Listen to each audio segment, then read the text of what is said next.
Good afternoon, Governor, Madam Speaker, Mr. Pro Tem, Speaker of the House in California. We truly are grateful to be here.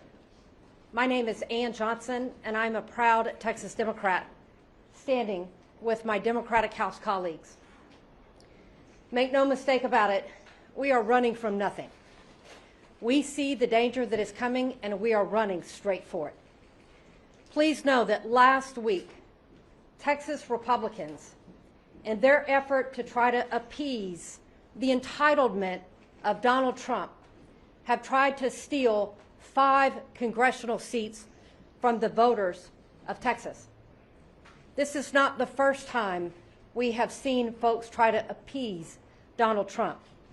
You all remember that Trump called Georgia and asked them and said, boys, I need 11,000 votes. To their credit, those Republicans said, no, we're not doing that. That crosses a line. When Trump called Governor Greg Abbott and Texas Republicans and said, boys, I need you to steal 5 seats, they said, does July work for you? Well, it does not work for us as Texas Democrats, because we recognize that this is not just about Texas. This is about ensuring that the voters get to determine the outcome of their next election. We are now facing threats.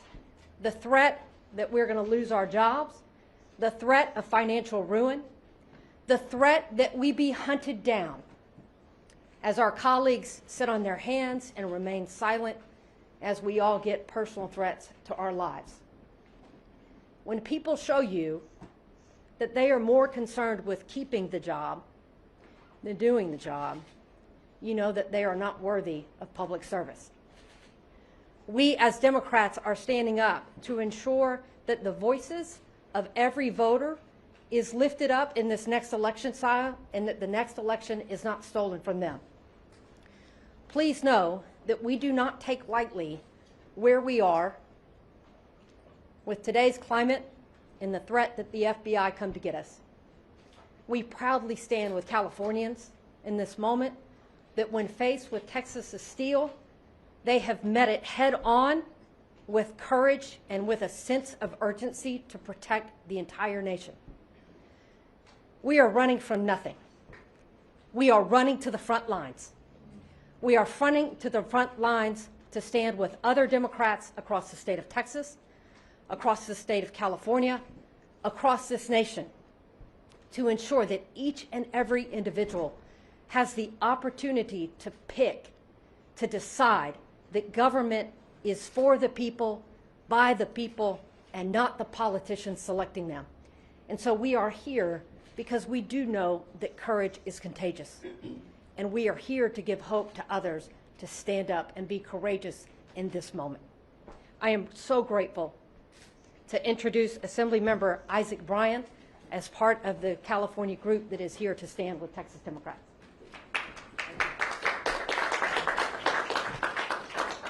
Thank you all for being here. I want to thank Representative Johnson and all of the members of the Texas delegation for their bravery and their courage. They are the example of what it means to be the best of America, the best of Texas.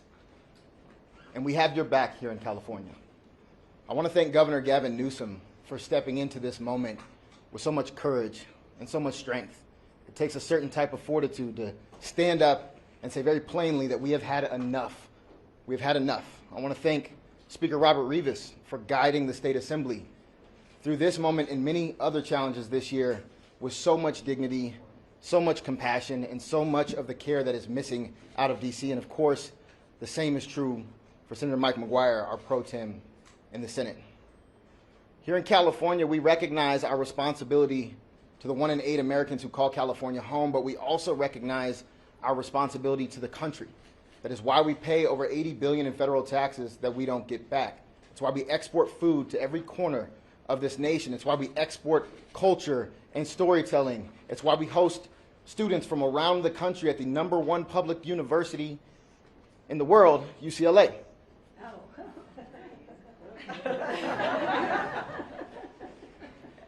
And right now, California has a responsibility to our democracy. What is happening in Texas, what is being pushed out by the Trump administration beyond Texas, is something we thought we would never see, where people's lives, their representation, their participation is willingly stifled, violently stifled, in plans that did not include public opinion, that did not include public participation, and had a pure political goal. And that goal was to consolidate power for this authoritarian in the White House. California cannot sit back and just let that happen. We have a responsibility to step up, and we're going to step up. And that doesn't mean we are abandoning our values. While I chaired the Elections Committee, we proposed independent redistricting commissions for every level of California government, and it was opposed by every single Republican.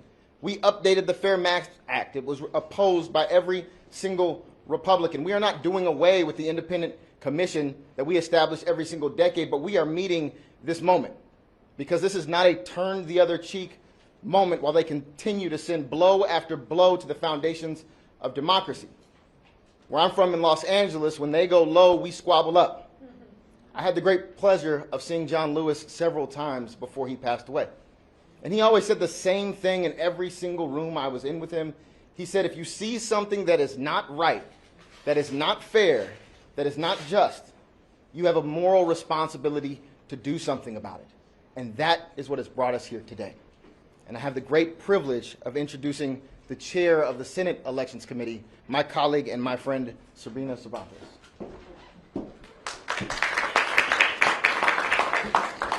I am honored to chair the Senate Committee on Elections and Constitutional Amendments in this pivotal moment in our history. I applaud the Texas representatives for the courage they are displaying in resisting this Trump Republican power grab. California did not start this fight. We are proud of our Citizens Redistricting Commission. It is a gold standard in our country. But this is an emergency that requires an emergency response. California stands ready to respond. We will not sit idle on the sidelines while our communities are torn apart. This is a path to end the chaos. I would like to call up our Speaker, Speaker Rivas. Well, good afternoon, everybody. And since the moment that Donald Trump was sworn in as president, he has worked to change our country from a proud democracy to an authoritarian state. The stakes are high. That's why we are here this afternoon. They are that high. He's bullying universities to control what they teach. He's targeting news programs and late-night shows, attempting to control what we watch. And here in California, masked ICE agents, without badges, without identification, they're shoving people into unmarked cars, disappearing them into detention centers with no accountability, and too often no way for families to even find their loved ones. And let's be clear, they're not going to stop with the most vulnerable people or undocumented residents. History tells us that that is not how authoritarianism works. We are only 7 months into this presidency, 7 months. And the more power they get, the more they will take.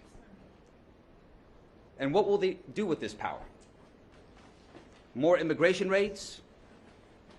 More arrests? More crackdowns? More attacks on our freedoms? Well, certainly what we can expect are more negative consequences for every single American. Because of Trump's policies, millions of Californians will lose their health care. And so we have to stand up now. We have a responsibility here in California to stand up and defend our democracy. And I'm proud to stand here with the brave Democrats from Texas who are doing just that. Texas Republicans acting on direct orders from Donald Trump are redrawing congressional lines so that there is no way to dislodge them from power of Congress. No way to hold them accountable, no way to prevent them from doing whatever they want. Well, as Californians, we're here to say absolutely not. If they're trying to destroy our democracy, you're going to have to come through California. You have to come through California, where we are nearly 40 million strong in this state. We have the 4th largest economy in the world. And we have a proud tradition here in our state of standing up for the people's rights, of standing up for what is always in the best interest of our state and of this country. We will not allow Trump's Republican Party to rig this system and take permanent control of the U.S. House of Representatives. We are prepared, and we will fight fire with fire. And we will do whatever it takes to defend our democracy. California will do whatever it takes to protect the voices, to protect the votes, and to protect the rights of every single American. And now I'd like to introduce and welcome my partner in the State Senate, Pro Tem Mike McGuire.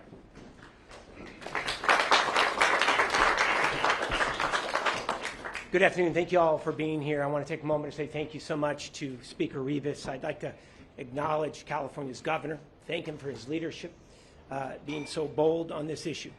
We are incredibly grateful. The defender of democracy is here today, and that's Nancy Pelosi. We are incredibly grateful for your incredible work and legacy on behalf of all Americans. Zoe Lofgren, who chairs California Democrats on behalf of the California Democratic Caucus in Congress, thank you so much to our caucus chair, Monique Limon, to our chair of elections, Ms. Cervantes, to the assembly members, and to the patriots. The patriots who are here on the front lines of democracy, risking their health and safety. These leaders from the great state of Texas, we owe them a great debt of gratitude. When I was 19 years old, I took California's oath of office for the first time. And never in my life has the duty to defend the Constitution of the state of California and the Constitution of the United States of America been more critical than it is here and now. The future of this great nation, the future of our democracy, is hanging by a thread. And today we are at a flashpoint set by President Donald Trump and Texas Republicans who see the writing on the wall. Because if their draconian legislative actions were to take place, they've seen the same polls we have, they're not going to win the midterms in swing seats. So what do they have to do? They have to cheat to win. Here's what we know. We know what the American people want right here and right now. They want lower prices for families, not expensive tariff taxes. That's costing American consumers hundreds of billions of dollars and devastating California's economy. People want cancer research that save lives, not golden ballrooms that stroke egos. People want a government that trusts trained scientists in real numbers, not secret police who literally are snatching innocent people off the streets of this state. Take a moment to think about this for a second. They're taking innocent people off the streets of our communities and shove them into moving vans. People want their health care. They don't want tax cuts for billionaires. So in order to win, Donald Trump has to cheat. And they've come up with this cynical ploy in Texas to be able to redraw congressional maps to silence working voters, to silence Latino and black voters, and to prop up an authoritarian presidency that is rotten to its core. All of us here, we've taken that same oath of office, and I don't mean to get emotional about it, but it's incredibly personal to each and every one of us. And that's why if Texas moves forward with this action, California has to be prepared to respond. It is our sacred responsibility to California, to our country, and we know that there is no bottom to Trump's dystopian plan. I'm firm in my belief that if the legislature puts a redistricting initiative on the ballot, I believe the people of the Golden State will do the right thing. I trust the voters of California more than I would ever trust Trump and his lackeys in Texas. You know, I've heard it mentioned before. 2 wrongs don't make a right. The response that we have to be prepared for is not a wrong.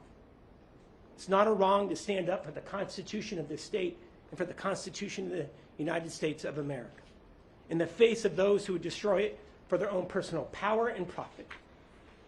It's not wrong to stand up to the billions in cuts that the president is proposing to health care here in California, to education, to our university system. Letting people vote is the right way to go about it. So is national redistricting. It leads to independent maps all across the country, and it's wonderful to see the Republican congressional members in the state starting to see the light that Democrats have had for decades. I want to end it right here with this. We've had the honor to be able to talk with several of our colleagues from Texas who described that they're being tracked by the FBI. Leaders in the state of Texas are being tracked by the FBI. They're facing bomb threats, death threats, and that is after what we saw in Minnesota just 2 months ago. Republicans, Donald Trump, Greg Abbott, Texas Republican leaders, they have the power to stop the threats, to stop all of this. And that's the questions that the media should be asking. Why aren't they stopping this? Republicans in California also have the responsibility to see that their Republican leaders do just that. This isn't a fight. This is not a fight that California picked.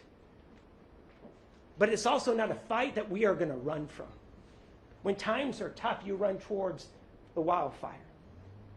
And that's what we're going to be prepared to do. This country is hanging by a thread as we know it. We have the duty to protect it with an ironclad commitment that we all swore before God.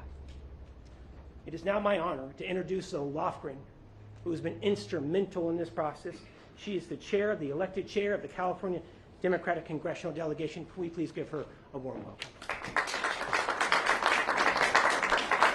Well, thank you very much, Mike.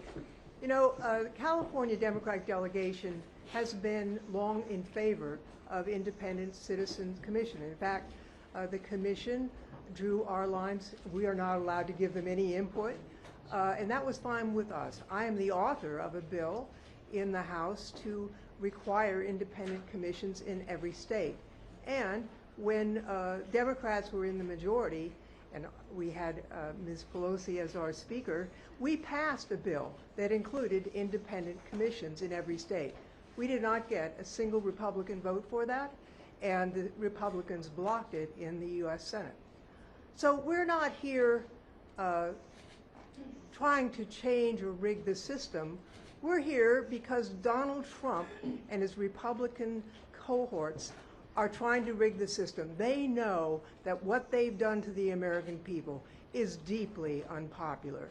They know that because of what they've done, stripping health care for more than 17 million Americans, to give tax cuts to billionaires, hurting California by increasing pollution, by stripping education funds, by stripping nutrition programs from the needy. That is very unpopular, and we cannot allow these elections to be rigged without a response.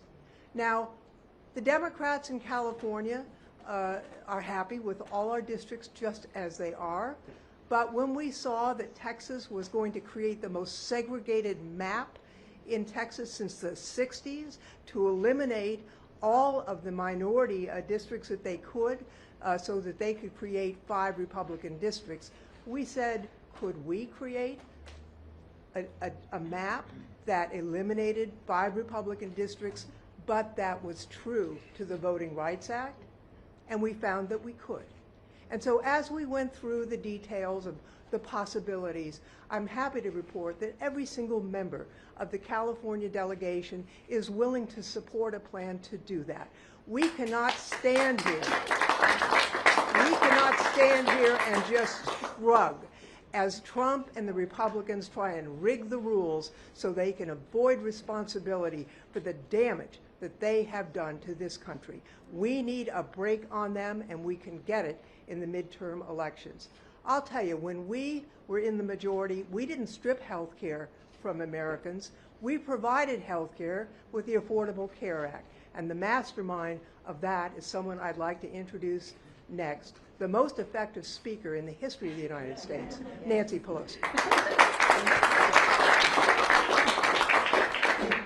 Thank you very much, Zoe. I think it's very clear from listening to our presenters so far that the Republicans are acting because they have bankruptcy of ideas. They have no winning ideas to present to the American people, and they cannot defend their actions legitimately. So they're trying to do it and rig it illegitimately. I want to thank our governor for his leadership, his persistence in protecting and defending our Constitution and our democracy. Thank you, Governor Newsom. It's an honor to be here with the Speaker of the Assembly and the President Pro Tem of the Senate of our legislature and hear their clear message about what this means to California, but more importantly, to our country. And I join them in welcoming the courageous members of the Texas delegation who are here.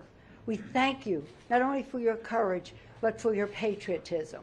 For your patriotism. I've said to you before, at the beginning of our country, Thomas Paine said, the times have found us.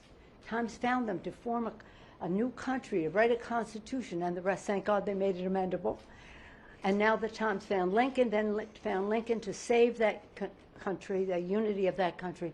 And now the times have found all of us, and especially our Texas delegation, to save our Constitution. I'm from Maryland originally, and I'm very proud that the national anthem was written there. And my favorite line in the anthem is, proof through the night that our flag was still there. We have a responsibility to prove through the night of this Trump administration, the darkness of it all, that our flag is still there with liberty and justice for all. And that is what I'm so proud of the leadership of all of our California delegation in Congress, but also our state legislature as well. Zoe Lofgren has led the way as the leader of our House Democrats from California in the unity that she mentioned about our delegation. And this is something that we're unified on to honor our oath of office to protect and defend the Constitution of the United States. The president has paved over the Rose Garden. He's paved over freedom of speech. He's paved over freedom of education. The list goes on and on. Independent judiciary, rule of law, pave it over, but we will not let, he's gone too far, and we will not let him pave over free and fair elections in our country, starting with what he's trying to do in Texas, countering that. So this isn't two wrongs, or as was mentioned, it's not a wrong in what we're doing. This is self-defense for our democracy. They have hit out at our democracy, and we are here to defend it. I thank again our Texans for their leadership, for their courage, most of all for their patriotism. And now I'm very pleased to yield to our distinguished leader in all of this effort, someone who was right out there right from the start, who brings us together, making us so very proud, our Governor, Gavin Newsom. Thank you. Let me thank everybody for taking the time to be here, and let me welcome all of you to Governor Ronald Reagan's home. Reminded of Governor Reagan's last speech in the Oval Office where he talked about the life force of new Americans. He talked about Lady Liberty's torch. And here we are, fast forward decades later, appropriately with a portrait of Ronald Reagan looking down on the President of the United States of America, Donald Trump, who's trying to light a torch on democracy. He's trying to roll back the last half century. He wants to put America in reverse on LGBT rights, on voting rights, civil rights, on the rights of women and girls. We're here in that light at this profound and consequential moment. And we're here with 6 courageous leaders, as they've been described, from the Texas delegation. It is my privilege to have had now 2 delegations visit from Texas. And it's my honor to welcome all of you and to thank you for your courage. Thank you for faith and devotion to the cause that unites all of us across this country, regardless of party. And that are the enduring principles of our founding fathers. You know, we talked about the 249th anniversary of those principles. Next year we'll celebrate the 250th anniversary of those enduring principles, the best of the Roman Republic and Greek democracy, a system of co-equal branches of government. This notion of a system of checks and balances, popular sovereignty, all of that on the line, all of that at risk. And so I'm very sober and mindful of this moment. And as a consequence, we have taken our relationship to this moment very, very seriously. Had it not been for the courage of the Democratic representatives from Texas to stand tall and to stand up, to walk out, as is their right, as old a principle as American pie, the ability for a minority to walk out when it comes to the abuses of a majority. And they did just that to elevate not just their voices as representatives, but to elevate our voices, to call out the consequential nature of what's happening. What's happening in the United States of America is not normal. We cannot allow this to be considered normal. Please don't say it's surprising. When you say something is no longer surprising, you normalize it. This is shocking, what's happened. You heard Representative Johnson say it very powerfully and very clearly. And what more evidence did you need? You saw this take shape after Donald Trump tried to wreck the democracy after January 6th, where he dialed for 12,000 votes in Georgia. By your courageous leadership, regardless of party, that stood up against that tyranny. Now he's dialing up for seats. He called Greg Abbott, who doesn't have the courage, doesn't have the backbone, doesn't have the consciousness of the consequences of his action. And he has rolled over and he said, yes, sir, and they're trying to dial now for new seats for precisely the reason that Speaker Pelosi and others have represented. They will lose in the midterms. He knows it. Why else would he make that phone call? His agenda is failing. His presidency is failing. He knows the headwinds in a midterm.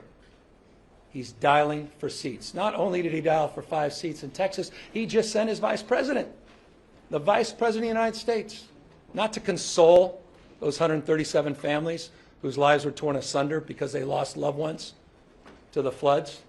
By the way, 3 members of my community in Marin County, Mark and Sarah and Johnny Walker, 14 years old, died in the flood.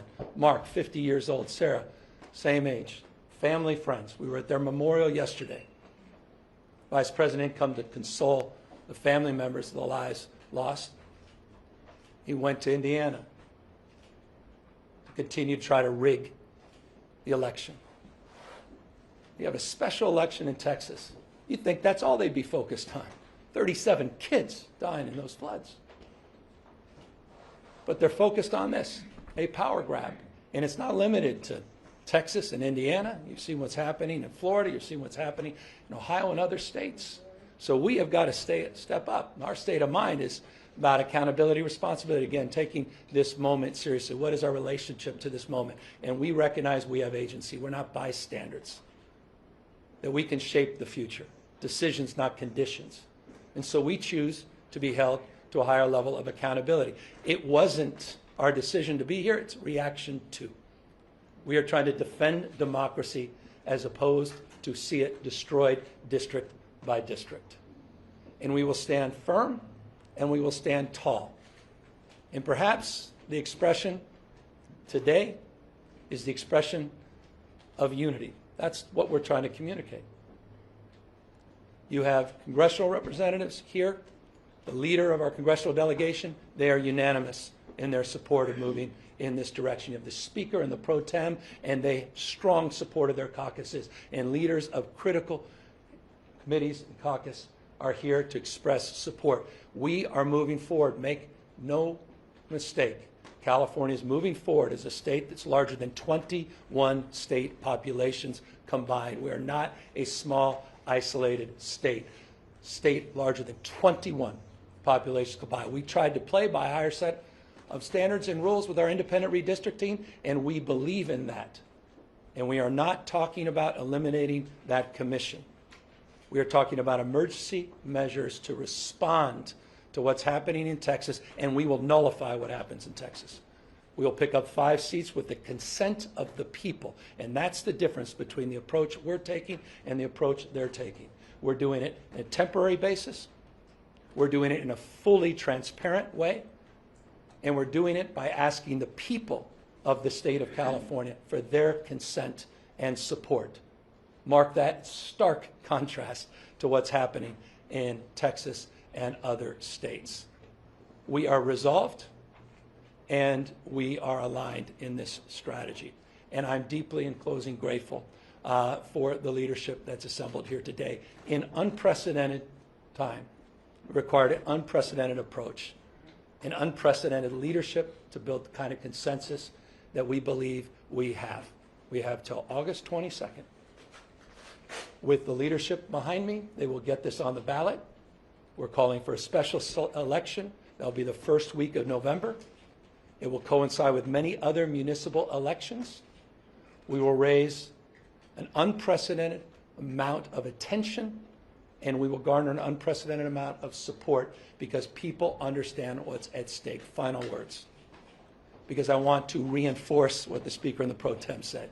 You have people disappearing in the state of California, quite literally disappearing.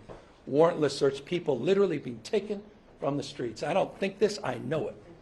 16-year-old kid whose mom and dad working 20 years at the same packing facility, 16-year-old didn't even know how to get back into his own home because mom and dad disappeared going to work.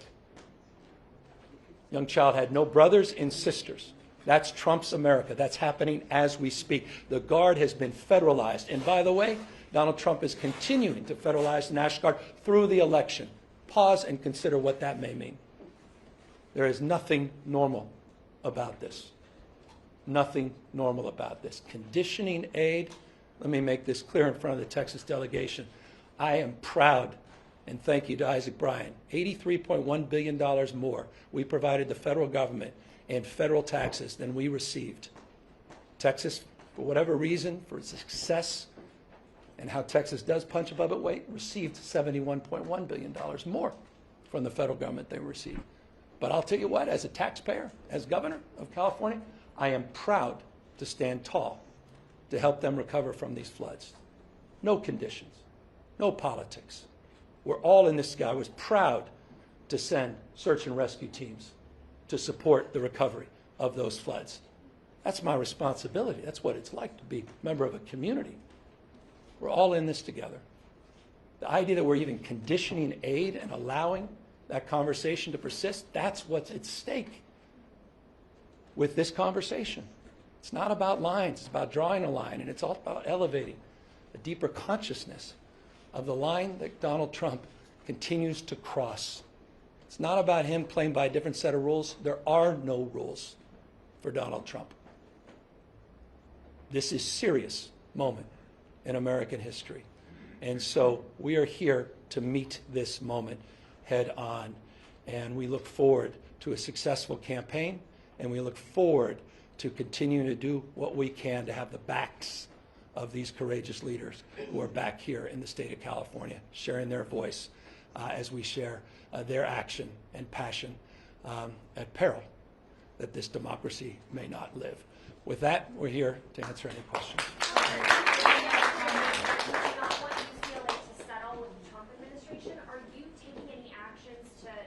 Yeah, we'll sue. I mean, this is a separate topic, but it's not necessarily disconnected from this topic. Donald Trump today is trying to silence academic freedom. He's attacking one of the most important public institutions in the United States of America, one of the finest institutions for higher learning in the world, one of the great research institutions in this country, one of the reasons California is the tentpole of the U.S. economy, one of the reasons we have more scientists, engineers, more Nobel laureates than any other state in this nation. He has threatened us through extortion with $1 billion fine unless we do his bidding. So as long as I'm governor, I will stand tall and push back against that. And I believe every member of California legislature feels the same way. We will not be complicit in this kind of attack on academic freedom on this extraordinary public institution. We are not like some of those other institutions that have followed a different path. Governor, given the timeline that you've mentioned on the special election, it sounds like the California legislature will have 5 days to basically set the election. When will the maps be released to give the public ample time to at least review them? Well, that's a question for all of our folks here, but bottom line, it's going to be in their ballot box. It's going to be on their ballot. So it's about as transparent as it gets. I have not been privy to the map. I'm mapping out a strategy to make this successful. I have not looked at any maps. I told you that yesterday, told you that last week, and that continues to be the case today. As it relates to that map and that process that's going through, by the way, it's very transparent because these are familiar maps. The independent redistricting has taken over 10,000 hours of testimony and public comment over the years, and they've bandied about many of these maps that have been seen before. So it's a very familiar process. It's not a very complicated process. It may appear to be, but it's not. But the process we want to make very transparent, and that's the idea of putting the maps on the ballot. And that was something for me was a red line. And it's something that I think is foundational in terms of this effort. So does it not matter what people think in the 5 days that the legislature has the time? I mean, this is for really legislative leaders. Is 5 days an adequate enough time for the public to review what you will present to them on the ballot? So I can tell you this, Ashley, that maps we anticipate will be available next week. Our work began with the work that was already done, as the governor just mentioned, by our Independent Redistricting Commission. Once these maps are released, voters will have the opportunity to digest these maps, review them for weeks and months leading to this election. If there is another state with a more transparent process where voters will get the ultimate say in these new maps, please let me know what it is, or if there's a state doing it, because we are going above and beyond to ensure that, one, we are protecting the Voting Rights Act, and that we are sending the voices of our most vulnerable to Washington, D.C. But when it comes to the maps, we anticipate these maps to be available next week. Governor, I have a question. How can you guarantee to Californians this will be a one-time exception with the Independent Redistricting Commission? If you're in a gerrymandering arms race, what makes you confident this is the only time you'll ask them? Well, I'd say we want to do it for the 26, 28, and 30 ballots, just for congressional representatives alone. We want to provide that opportunity to the voters. They'll make that decision. And they'll decide that direction. We want to maintain the framework of the Independent Redistricting Commission, which I've long supported. We believe, as Zoe Lofgren believes, as the author of the legislation that only Democrats signed. I'll repeat that because it needs to be repeated. The Democratic Party is on record supporting national independent redistricting. The Democratic Party is on record. The Republican Party is nowhere to be found on that. But we're not going to unilaterally disarm in the state of California. We tried to lead by example with the Independent Redistricting Commission. And we are looking at temporary measures. And that is my intent, and that is the direction that ultimately will be made by the public. I have a question for the Texas Revs. What's your reaction to your Attorney General suing you guys today for leaving the state? I mean, it just follows the long line of threats, right? I mean, we can tell they're desperate. I mean, they are throwing everything at us that they can. The loss of leadership, the financial ruin, the threats that they are putting out into their group. And then, of course, my colleague here, they have filed litigation to try to vacate seats. They are trying to overturn the will of the electorate before a time as said, because they are afraid of the voters. Not only do they want to take out 5 congressional seats and steal them, they now want to take out the representatives that are actually standing up against them attempting to rig the next election cycle. Duly elected representatives out of Texas that have elected us to be here today to break quorum per our Constitution because we know that the majority has gone off the rails. I'm State Representative Gina Hinojosa, and I'm one of the legislators in Texas who is facing a threat by our Attorney General to be removed. You should know, just 2 days ago, I checked in with my office. We had 700 calls on this bill proposing a new map that hasn't even been out a week for the public to see. 4 were opposed. The rest were all in support of my breaking quorum. I'm doing exactly what my constituents want, and it is shameful for our governor or for our attorney general to try to remove a duly elected representative of the people from office, but it is in keeping with what is happening in this grander scheme of these Trump maps to try to rig the 2026 midterms. The response to Governor Abbott saying he'll continue to call special sessions until he returns. So that's his decision. That's the benefit of who you elect for governor. We are breaking and doing everything we can to break this quorum. We have 137 at least. We are missing 2 more individuals out of Central Texas. We have been there for 2 weeks waiting to address that issue. They only put 1 bill up for us to debate in the House, and it was redistricting. We have an arrest warrant for us to go back to Texas for 1 bill only. They don't want us to come back for flooding. They are using those families as a distraction. The governor can write a check right now to try to start the process. And so it's his decision what's valuable to him. Does he want to have us come back and address flooding, to address the issue of school testing, to address human trafficking, to address the infrastructure in our courts? We will gladly show up. So you're going to find out, the people of Texas, who he plays for. Is he going to call us back for you, or is he going to call us back to do Trump's bidding? Are you prepared to stay out of the state through even the filing deadline in December, if that's what it takes to stop a redraw for the 2026 map? So we take this fight one day at a time. We fight to win today, and tomorrow we assess and take it on. Then I'm reminded of a quote by one of our wonderful governors of the past, Ann Richards, and she said, "The here and now is all we have, and if we play it right, it's all we need." And that is what is happening here today. We're about to play it right. Thank you. Question for the governor. If California redraws districts for Democrats to try to pick up 5 seats, that would only cancel out what Texas is doing, but Republican-led states, including Florida, Ohio, Missouri, and Indiana, will or are considering redrawing their own lines, and Democrats don't control enough states or have enough districts to pick up to counter that. So, given that math, why go through with trying to bypass the independent redistricting? Well, these guys are ruthless on the other side, so I concur. That said, we can control. It's not what happens, it's what we do in response to what happens. Here's what we can do in response. There's other states that can act not dissimilarly to California, but none can act, I guess, with the scale and scope that we can. So that would be my response. It's always the right thing to do the right thing. It's always the right time to do the right thing.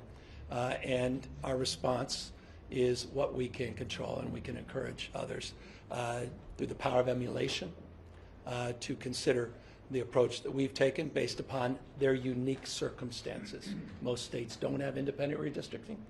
Many states have supermajorities in their legislature. There are a number of other states, as you know, that are considering democratically led states and not just Republican-led states that are considering similar actions, but we're not going to unilaterally disarm. We're not going to allow them to roll us over, and at least we will have the power of expressing ourselves very powerfully that everything they did in Texas, all the fire and fury, signified nothing. That we neutralized it. We nullified that. We don't move unless they move. This is triggered. They drew first blood. We're responding to this action.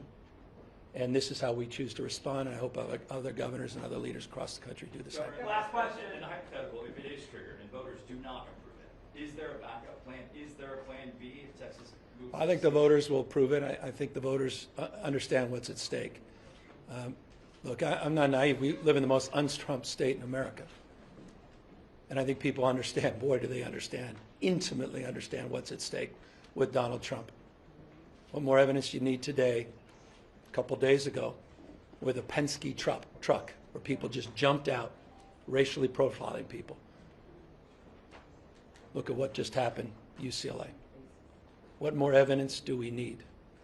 And so I think I have all the confidence in the world of the wisdom of the voters of this great state. And I'm not just talking about Democrats. I'm not just talking about independents.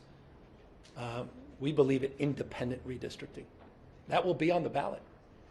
We believe it should be nationalized. That will be on the ballot. We have the opportunity to send a message enough, and I believe Republicans, not just Democrats and independents, will meet that call, and we will overwhelmingly support this change. Thank you. We're out of time. Thank you, guys. Thank you. Press, please hold.